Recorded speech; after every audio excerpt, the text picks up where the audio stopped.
everybody. I'm delighted to be here on this beautiful day in Manchester to talk about additional help that's on the way at the federal level for our communities throughout New Hampshire. And I'm really pleased to have Mayor Craig from Manchester with us, and Mayor Donches from Nashua, our second largest city, and Kevin Smith from Londonderry, who is the Londonderry town manager, who's here, and George McGlaris, who is the Stratford County Commissioner, who is representing counties today. As we know, there have been a lot of impacts from COVID over the last year. And throughout the pandemic, what I've tried to do is to listen to folks like the mayors, the municipal association, the counties, to hear what their concerns are and to take those concerns back to Washington, and have worked to include those things in relief packages. I think probably the number one issue I heard from everyone, and you all can confirm this, was they want flexibility. They want the flexibility to be able to use the funds in the way that is important, whether it's the city of Manchester or the town of Londonderry or Stratford County or Hillsborough County. That's what's important, to be able to address the particular needs of each locality.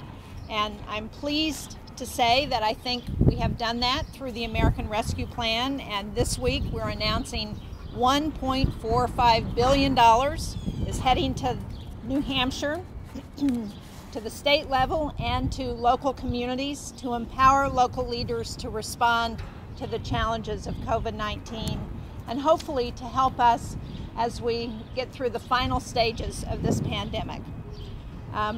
Specifically, the new funding will go to the state, about $994.6 million.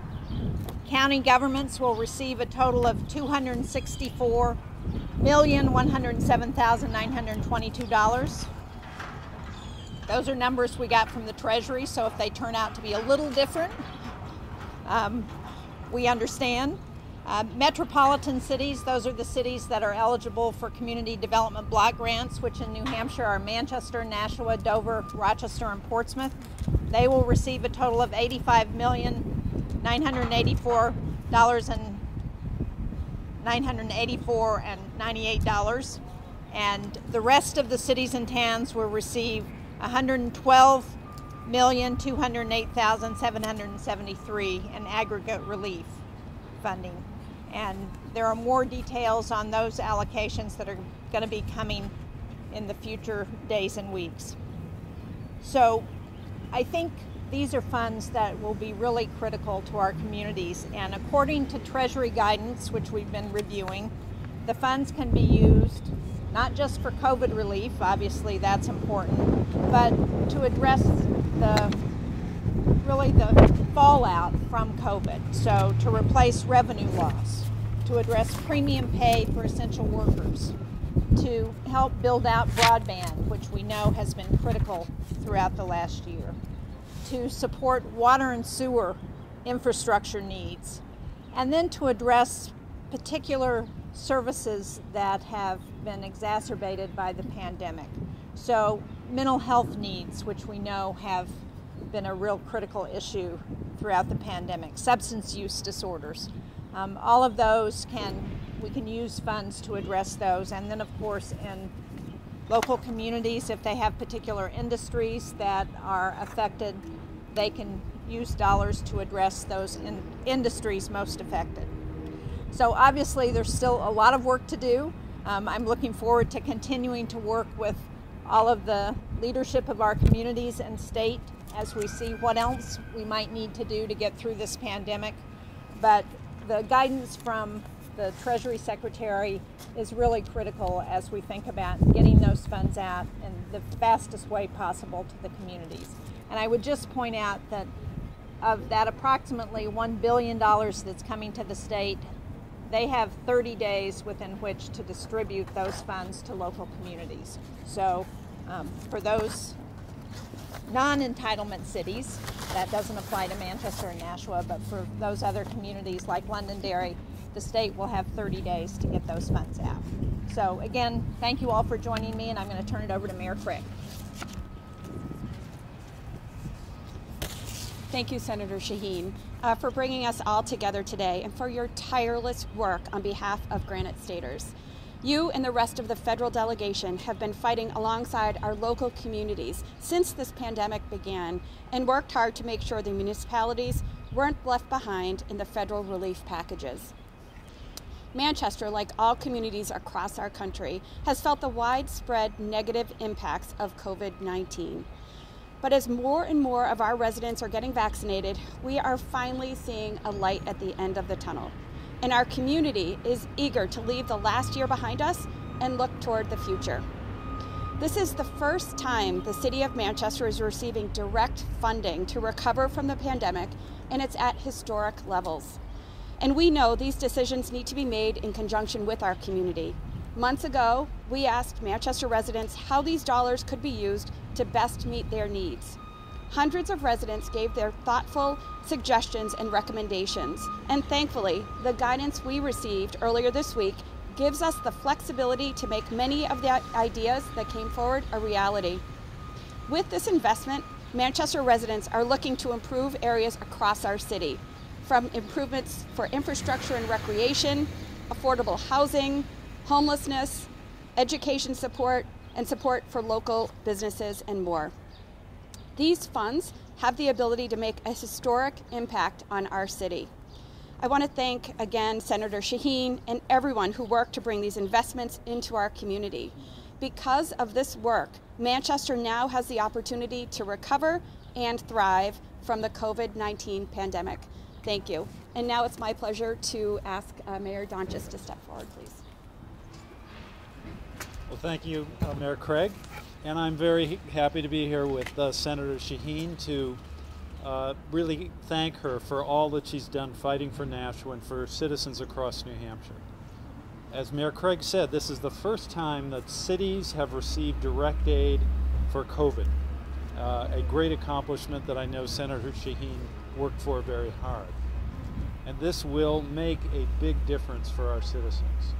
First of all, we have suffered significant lost revenue in the pandemic, particularly with respect to aid from the state of New Hampshire for schools. That is one of the possible uses that we will consider in terms of using the money to replace lost revenue. But we also have other needs that we believe can be met in affordable housing, potentially in various infrastructure projects, potentially broadband, and direct COVID relief, homelessness. The regulations have just come out late last week, so we are considering those carefully and thinking about how the dollars can best be spent. But as we reach out to our citizens and begin to consider how we can best apply the dollars for at least Nashua citizens, who we really have to thank is Senator Shaheen for everything that she's done to make sure that we have the flexibility that we need and the direct local assistance that we've been waiting for such a long time. So I'd like to thank you, Senator Shaheen, for all of your help. And next, I am going to introduce Kevin Smith, who is the Londonderry Town Manager. Thank you, Mayor Donches, Senator Shaheen. It's a pleasure to be with all of you. So in Londonderry, we were very appreciative and happy to see the guidance come out from the Treasury Department that gave us flexibility on how we could use these relief funds, specifically as it relates to upgrading wastewater infrastructure, municipal water lines, to ensure that our residents and our businesses have access to clean drinking water. And I'll get to that in just a second, but when the pandemic hit us all last March, of course we planned for the worst and hoped for the best. The worst being that we thought the local revenue dollars would just bottom out. And the good news is that the worst case fears didn't come to fruition. The bad news is that there were other unforeseen situations that happened, like the exploding costs of construction materials, and largely driven by consumer demand. And so in Londonderry, as the Senator is aware, we're dealing with a pretty extensive PFAS contamination issue right now. And the construction costs to mitigate those issues are not going to be cheap. And so having the ability and the flexibility, again, to use these funds in the way of new wastewater infrastructure, municipal water lines, is going to be critical to handling that problem. So we are very thankful to you, Senator, and to Congress for these funds.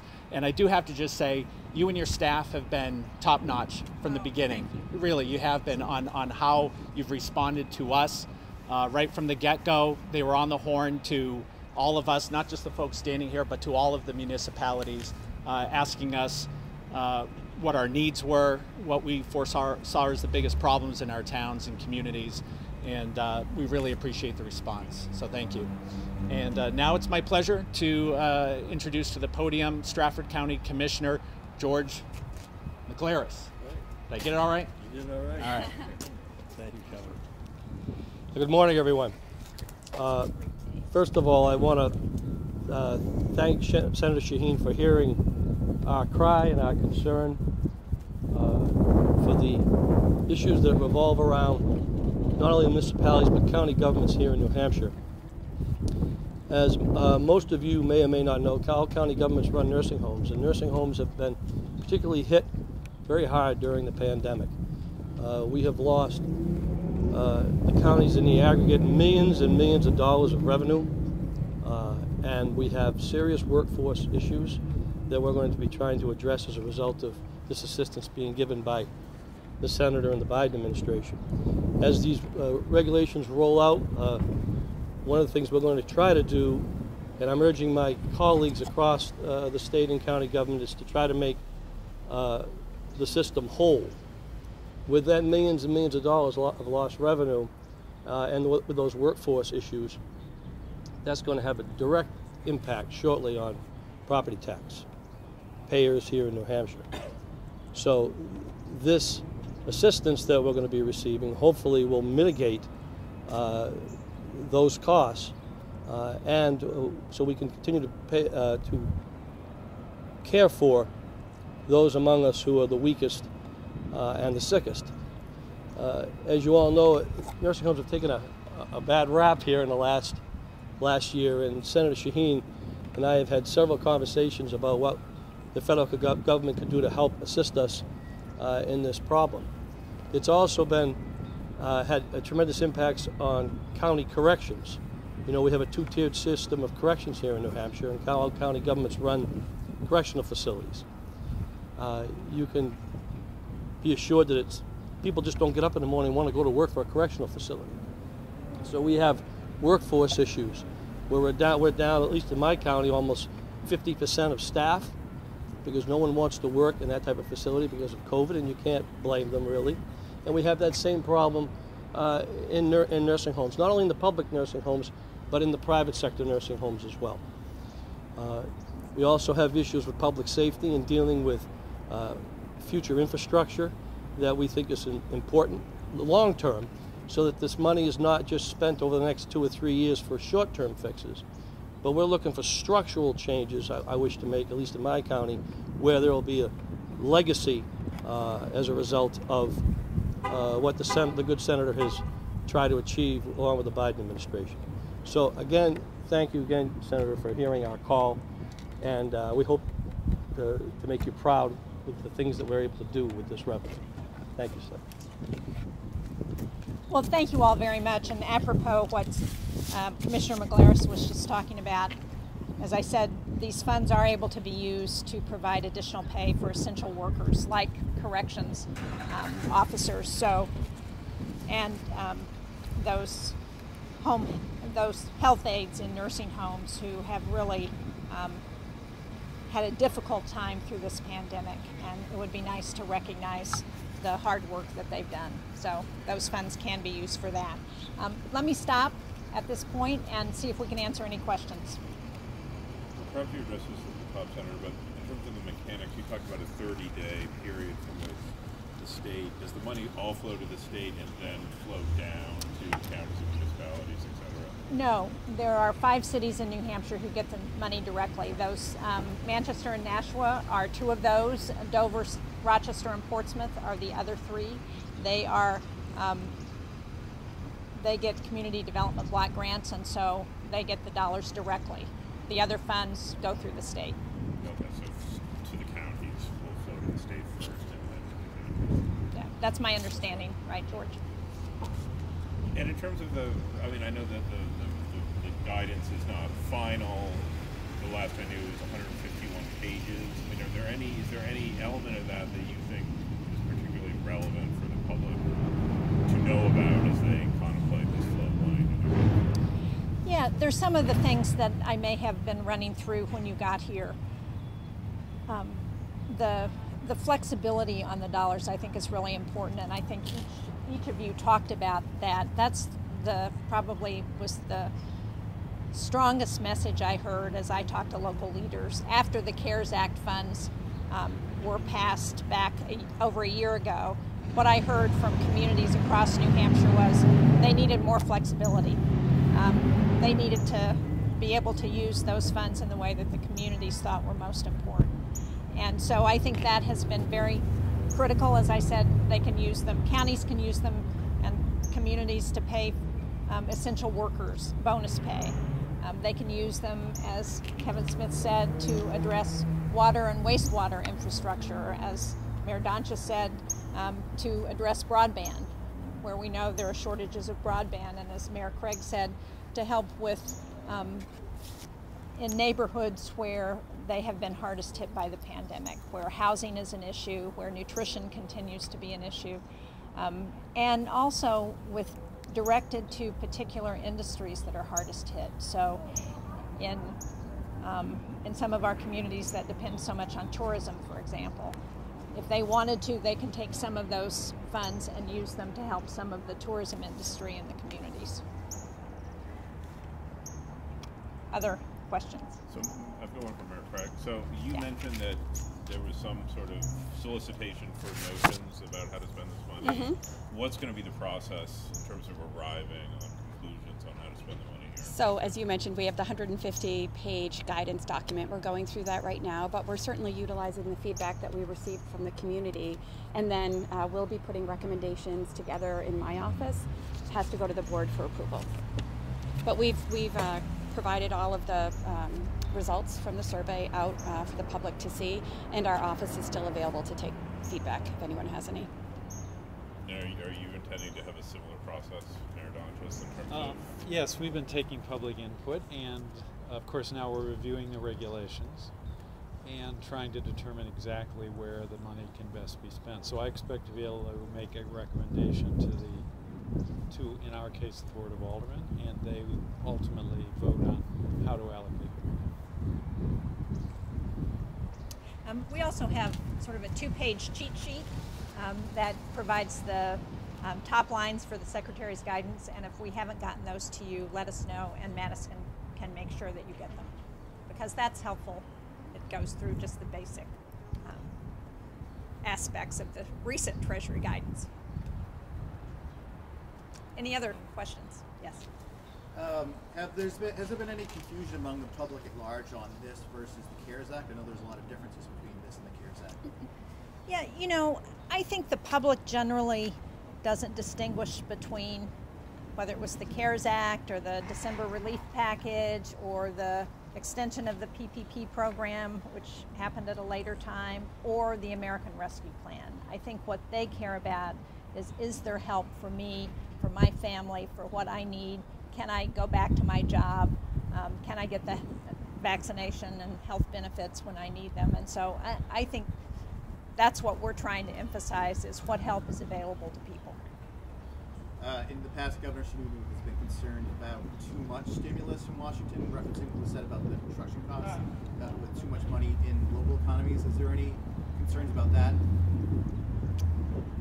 Well, obviously we're going to watch inflation numbers very carefully and see what the impact is, but I think, I don't know, Jim, you may want to respond to that in terms of how the state is addressing community aid, because... Well, we haven't got, we don't get a lot from the state of New Hampshire, so we need the money, and I don't really see evidence that things are overstimulated. I just appreciate what Senator Shaheen has done, and a lot of people have been helped as a result of the various acts that you have mentioned. And so I'm not questioning at all what's been done, or it has nothing but a positive effect in my opinion. Last week, a political group called 603 Forward held a talk on the funds, and they talked about equity in distributing the funds. Do you have any thoughts on that? Well, again, there is flexibility and one of the suggested as communities are thinking about how to spend those dollars, and states to look at equity as being one of the areas that should be considered. So, yes, I think that's important to do. I mean, on that front, one thing that we've done with some of the previous money, so money came in via a formula-like community development block grant, and it was additional, basically, community development block grant money and we used it for the benefit of smaller businesses. So we created a COVID impact fund to make grants and loans to small business and to nonprofits. And certainly that did a lot on the equity front, because many of the businesses that got help are small businesses owned by minority residents. And the nonprofits, of course, are serving people who are disadvantaged and have various needs. So some of the money that has come already has really helped us with respect to the issue of equity. Mayor Doncic, you referenced that direct support for national residents. Could you elaborate a little bit more on that? You think? I guess what I'm saying is, do you think? Are you saying national residents might receive checks from this? No, no. What I was trying to point out is that the city is receiving direct aid from the federal government without the middle man, so to speak, middle person of the state government. So we don't have to go through a lot of hoops or anything. Money doesn't get diverted elsewhere. Comes directly to the community, and we can then decide how to allocate it. Over the years, over the last decades, this is very rare that money comes directly to the cities, and this is a big breakthrough. I mean, the U.S. Conference of Mayors has been advocating direct aid for decades, and other than community development block grant, there really isn't much. So this is a big breakthrough for cities, for towns, for cities across the country, and certainly Nashville, Manchester, and the other cities that have been mentioned. Is the current infrastructure bill being discussed in Washington right now, will that have an impact on how communities spend the money, given the fact that that might impact cities down the line? Well, I would think it would mean that there would be more assistance for communities, and those discussions are underway. It's not clear to me how they are going to come out. I can tell you that we have in the Senate passed a water infrastructure bill out of committee that I assume will be part of some package, and it can help. One of the provisions in it would help communities like Londonderry who have contamination from PFAS, because there's grant funding in there to help not just communities but also private well owners, because we know it's not just community water supplies that are affected, but private well owners. So I think there will be, offsets based on what else might be done that will be helpful to communities. And I don't know if anybody wants to add to that. If I may, I've been very interested in Stratford County. As you know, all counties that ran county farms, and except for a few that are left now. Like, for instance, in my county, we sit on 300 acres of land. So one of the things we're looking to develop is a clean energy resource with this new infrastructure money, if it becomes available. We've done some preliminary estimates on creating a solar farm, for an example. So we're going to go from growing corn to actually generating electricity, and part of that, at least the initial estimates, show that with the advanced technologies that we have now in solar, the system would last about 25 years and have about a 2-year payback, almost practically immediately. So those types of programs that the senator is talking about, as part of an additional act by Congress, we're certainly excited about. I'm trying to convince all my colleagues that own county farms to convert them to solar farms to help with energy production, and it also that will have a long-term effect on our costs for energy. As I mentioned earlier in my talk, the so-called legacy cost. You don't want to spend money for just a year or two, then all of a sudden have whatever it is you produce, at least from my perspective, produce and just have it go away. In the case of creating a solar farm, as an example, that would have a decades-long impact on operating budgets for local municipalities. Even in a situation where if we produce too much power, we can actually sell it to smaller communities or to other municipalities. So that's just one quick example. But I know that the Senator's been working hard behind the scenes on that for many, many years, and I just wanted to mention that. One more question. With the non-community development block grant municipalities, is there a minimum or maximum on how much they would get? I know with the community development block grant municipalities, there's a set amount. I was curious if there's any ceilings or floors. Well, generally, they're going out based on population, but Kevin, you may want to. Yeah, I mean, the number it is based off of population, and the number we were given, the initial number is 2.6 million. And I believe they went off of the 2010 census figures. Are the community development block grant funding, is that also based on population? No, that's a little more complicated formula, and it includes not just population, but things like poverty rates, age of housing, a whole range of things are part of that. And that's why if you look at the numbers that each of those entitlement cities are getting, some of the more populated cities, Dover and Rochester, are not getting as much money as Portsmouth because that formula is in effect. So that's why that's different than just population. Any other? Okay. Thanks. Thank you all very much. Thank you again to each of you for coming. All right. Enjoy the gorgeous day. Yeah. Good to see you, George.